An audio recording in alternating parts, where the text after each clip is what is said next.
लड़का रहो बड़ा छोटा बन झकास ए हीरो कहे के देखो कैसे में बड़ा प्यार हो बुझत ना हुआ कैसे कहे मास्टर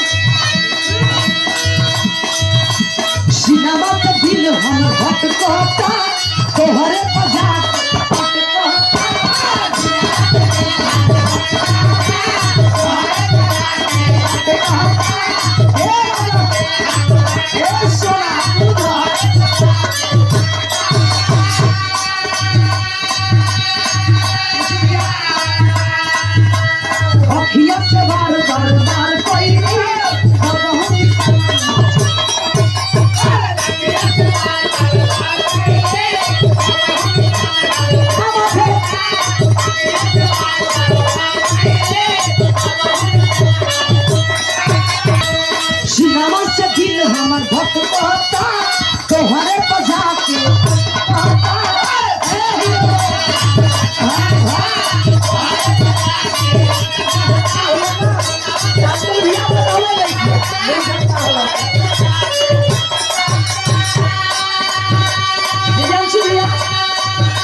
सम्मान देगा चूमा सिखा के बुहला चाहिए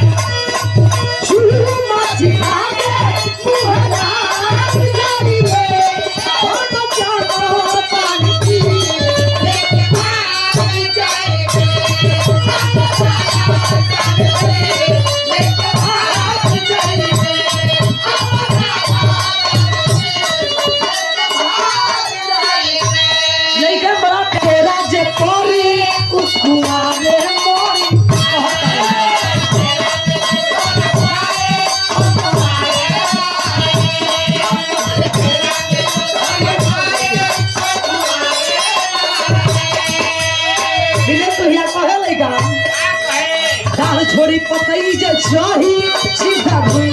भोरी मोहन भैया